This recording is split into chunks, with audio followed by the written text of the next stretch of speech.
What is going on, ladies and gentlemen? Welcome back to Auto Auction Rebuilds. We are back at Copart for another Copart walk around. Let's jump into this today with number one on my list, a 2006 Dodge Ram 1500. It's supposed to be a run and drive, and man, I'll tell you, with that hood scoop, oh, it just makes the look of it right there, guys. Yeah, I'm kidding. That doesn't look right at all. She's got a little bit of damage. Front bumper is all kinds of tore up and contorted down there. She's impacted a few things in her day.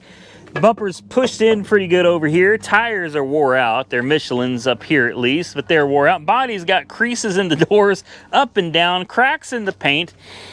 Again, more wore out tires. The tires are just shot, man. She's pretty rough. She's pretty rough. Someone took off the Dodge badge and decided to replace it for a Ram badge. They siliconed that on. There's lots of globs of silicon underneath there because that makes sense, right? I mean, if you're going to go that far, why not just put Cadillac badges on it and make people think it was a Cadillac or an Audi or something? I don't understand why people do things sometimes. You got the chrome gas cap. This door is all contorted, man. She's got severe warpage going on all over it. Wonder what the interior's like. Not bad, actually. It's actually not, and it's got power too. Okay, this fender's pretty smashed. The door has obviously been into this. It's all contorted here. Body line's an issue there as well. She's a work truck guy. Oh, wow. Yeah, okay. We won't push that any further. That's about as far as she wants to go without causing more damage. The seat, that's a well-used seat right there. Ugh, the seat belt is so dirty, you could almost just, it would almost hold, it's like starch. Look at that. Look how it holds its shape. Look at that. You can bend it. Yeah. That's pretty gross there. There's rotting food in here, so that's always pleasant. Somebody's sandwich that they left sitting there. This might be a repo, guys. This, I think somebody went, they got their food, they ate their lunch, they got out, and when they came back, the truck was gone. That's what I think happened. It's got a cooler Tron radio. Okay, I don't know what the hell that means, but okay. Navigation. No, it ain't got navigation. Oh, it does. What is this little warning? The application failed. Is this Windows? Is this Windows? This is like Windows. Application failed to start, man. She don't work. Not surprising. Okay.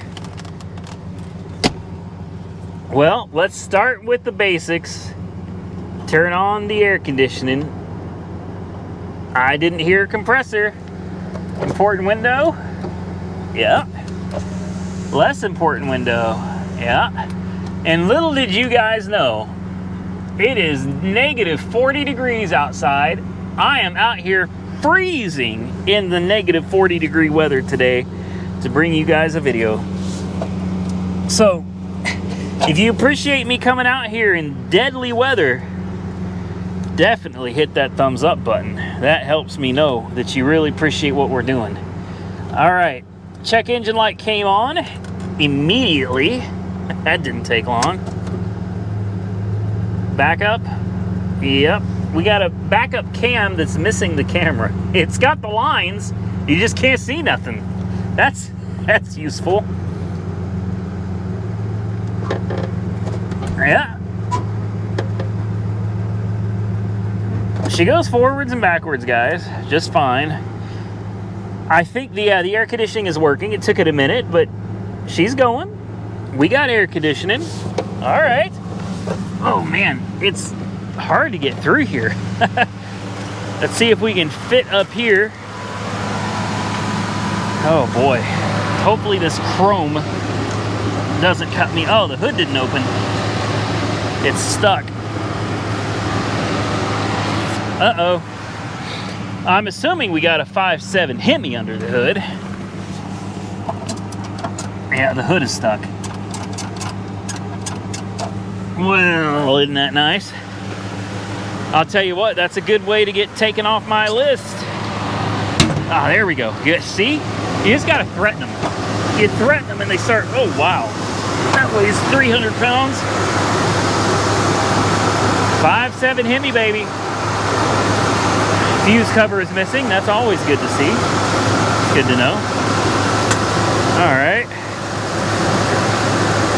Well, this hood really is about 1,000 pounds.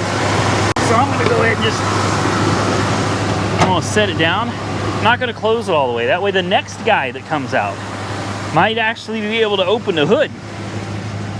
You know, it's a decent looking truck. It runs well. I say decent looking. It's pretty banged up. Front to back, side to side, it's pretty banged up. But with that said, what I'm talking about is like, not for a truck that's a show truck, but just an average daily driver work truck. I think it looks fine. I think it looks fine. You probably want to replace that fender. You want to replace the tires. Who knows why the check engine light is on for? That could be any number of things. And for the people that are wondering why I don't bring booster packs with me, you can't bring, booster pack, why I don't bring diagnostic equipment with me. You're not allowed to. Guys, if they catch you with diagnostic equipment, they're going to throw you out. You'll be permanently banned from ever coming back here again. Nope, not worth it. Not to me. I'm not going to risk it. Absolutely not. Also, people ask me, why don't I bring cans of ether starting fluid so that I can start some of these cars, you know, ones that have dead fuel pumps. Some of the cars have been sitting for years and years. Why don't I bring starting fluid with me so that I could, you know, make sure I can at least get them running on an external fuel source? And while that is a great idea, I've got to tell you, same as the diagnostic equipment, you are not allowed to come out to Copart and spray ether into other people's cars. Some of these cars belong to individuals. Some of these cars belong to dealerships. Some of these cars belong to the insurance company, and very, very few of them actually belong to Copart themselves. So most of these cars are owned by other people, and other people generally don't want you coming out and spraying ether down the throttle body or the carburetor of their car. So that's why I don't bring starting fluid with me, and that is also why I don't bring diagnostic equipment. Next on my list, a Mercedes-Benz CLK 350. Oh, she's nice. That's a nice looking ride right there, guys. That's a hot looking unit.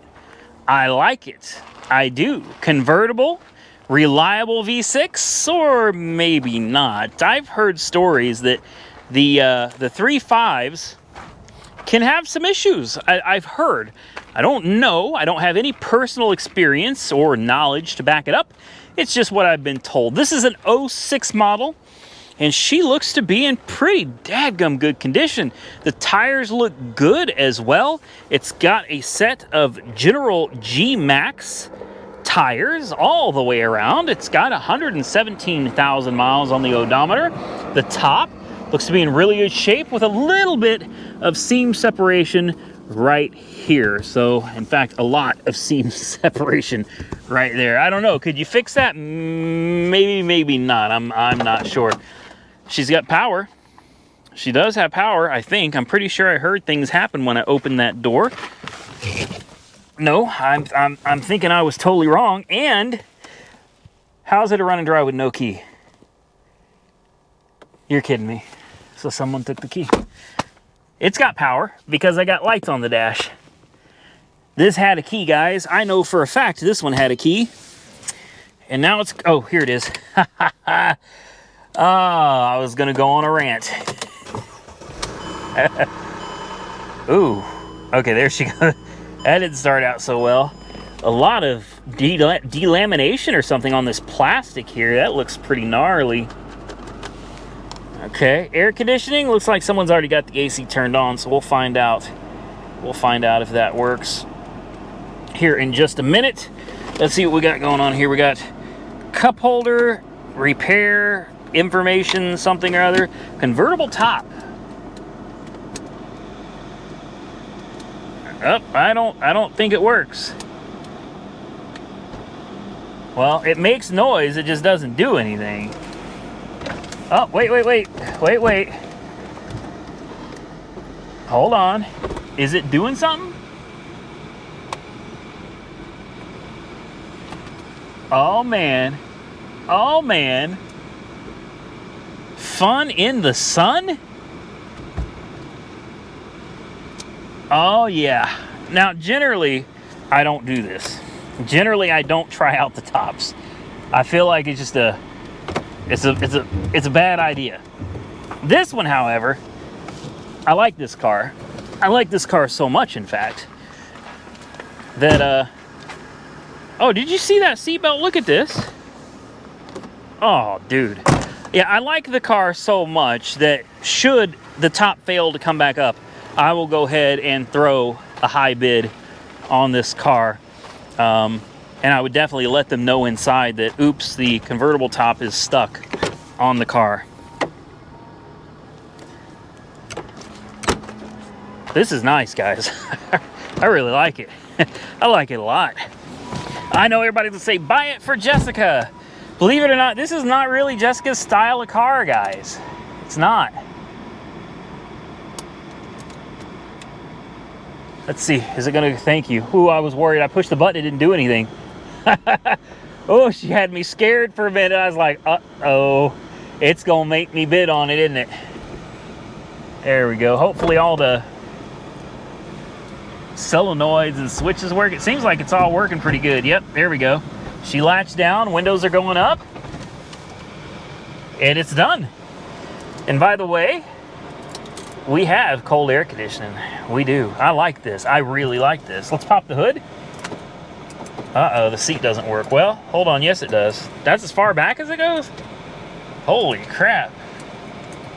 Yeah, headrest. Yeah, it all works, guys. It all works. Okay.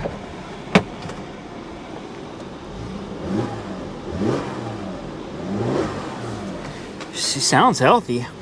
Let's pop the hood and take a look under there. Let's see what she's got going on. Relatively low miles.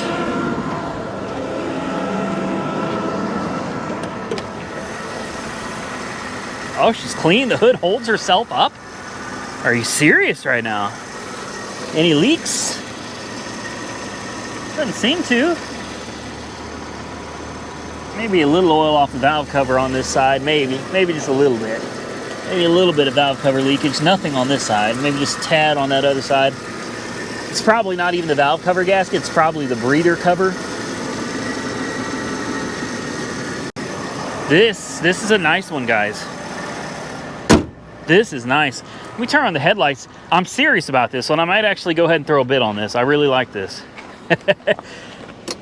I really like this. Turn on turn signal too, just for the hell of it. Oh yeah, headlights, turn signal works. Headlights, everything's working. Everything looks like it's working the way it's supposed to. Tail lights work. Signal's working on that side. I have faith that it works on the other side as well. This is a decent little ride. Now it's got me curious. How much is this car going for? So why don't I pull up the app real quick and let's see if it's still available for sale. Unfortunately, the auction is starting right now, so some of my cars might be missing. Let me see. Let me see. Is it still here? Oh, no, it's gone. It's already gone. Yeah, it's gone. Well, that doesn't mean it's sold. It just means that the auction for it is already over. The seller still has to accept the high bid and all of that good stuff. So it may be officially sold. Then again, it might not be. I'm going to take this key. Where did I find this? Was it in here? Yeah, it was in there. I'm going to put that key right back. You know what? I don't like that key there. I feel like you can't see it. I'm going to put the key right here. It should be real easy to see. I don't think it's going to go anywhere. Yeah, so right there. Oh, headlights. Sorry. There, see that? I turned them off. Well, I'm going to keep my eyes on this car because it is on my watch list. And if the seller does not accept the high bid, it will most likely go right back up for auction and it will pop back up on my list And you can bet I am going to be ready to throw a bid on it, possibly even buy it now, if they throw a buy it now on it. Last one on my list, the 2010 Nissan Xterra. I've never had one of these. I've talked about them for a while. I like them. Some people think they're absolutely ugly and hideous. I personally think they're cool as hell. I've always liked them. Since I was younger, I was like, man, these are cool.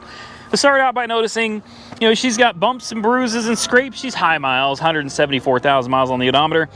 Mastercraft on front, then a Goodyear Wrangler on the back. Two totally different kinds of tires there. The sticker is coming apart. It's been here since April 22, so it hadn't been here very long. It's listed as a run and drive.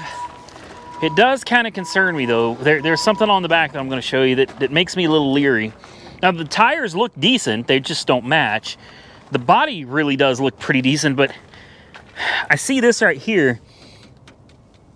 I see a temp tag on the back that was sold April the 9th of 22. Obviously, April the 9th wasn't that long ago. And here it is, sitting for sale at Copart. That concerns me. That concerns me. It really does. Did something go wrong with it? And the customer quit paying for it? But I mean, unless it was like a weekly payment situation, like maybe a buy here, pay here, they shouldn't have even had a payment due yet, because most places charge by the month. Then again, like I said, if it was a buy here, pay here, it could have been a weekly, it could have been a bi-weekly. And if that's the case, maybe they missed their first payment. But why? What happened? How did it go from being sold to somebody with still having the temp tag on it is still valid? That's a good temp tag. April the 9th, that is good until May the 9th. Some states are different, but Oklahoma works like this. I'll show you guys. In a lot of states, this is the date the tag expires. And that's how it used to be in Oklahoma. Many years ago, though, they changed it. If you look, it says sold month right there, sold day, and sold year. So 04/9/22 is when it was actually sold, not when the tag expires. All right, let's take a look. It's very clean. I'm surprised. The interior is very, very clean. It smells relatively good. Not great, but it smells better than a lot of the cars we've gotten into. Oh, jeez. Well,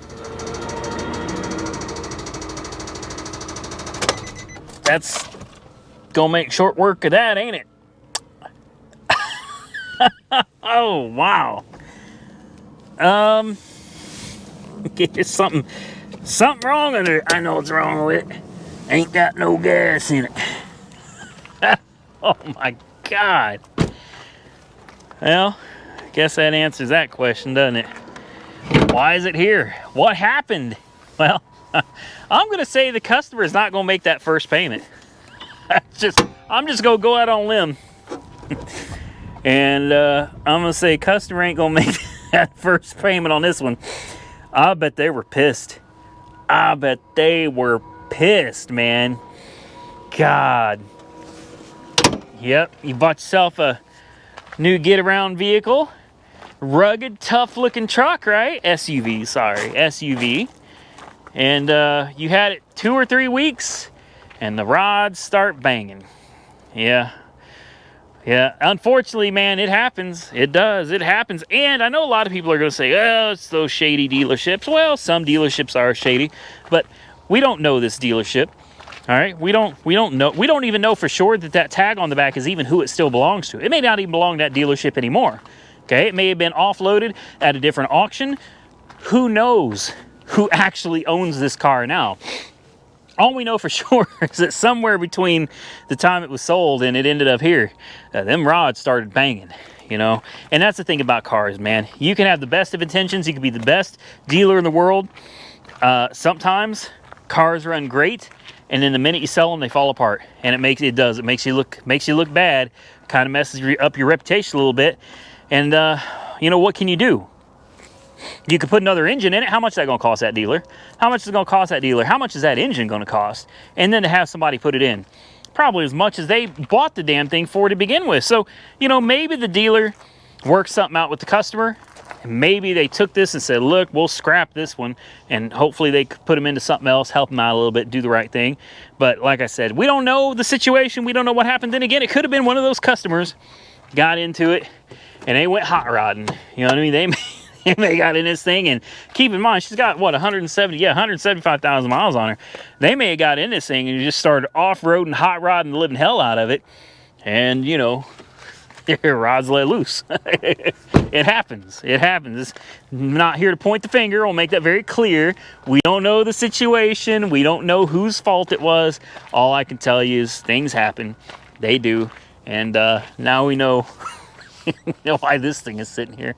I think that's it, guys. I believe we're done. We are done. That's a wrap. But now I'm really happy because I get to go drive my Hummer some more. I hate to be that guy that's like, yeah, I got a Hummer. I'm not trying to be like that, but seriously, if you've never driven one, please don't bash it until you give it a chance. Yes, the gas mileage is bad, but please don't bash it until you try it. I hear so many people say so many things about the Hummer that are absolutely wrong. So many people have had comments, negative comments, of course, because they know everything about a Hummer. And I'm here to tell you, like, I actually own one, and I'm driving one daily, and most of the things people say negative about them are purely misconceptions. It's all speculation. It's all hearsay. People say stuff, and they start rumors about things that aren't even true. I'm here to tell you, stay tuned for the Hummer video, guys. I think you guys are really going to like it. In fact, by the time this video comes out, I may have already released the Hummer video. I don't know, but I'm here to tell you, I actually look forward every time I'm done doing something, whether it's grocery shopping or editing videos or recording. I look forward to getting in that Hummer and getting out on the road. It is so much fun to drive. So I'm going to get out of here and I'm going to go do that right now, and I'm going to enjoy my 11.2 miles a gallon. I sure am. Thank you all so much for watching. If you enjoyed the content, hit the thumbs up button. If you didn't, hit the thumbs down button. Consider subscribing to the channel. I would truly appreciate it. And until next time, stay safe out there, everybody. I look forward to seeing you all again very soon in the next one.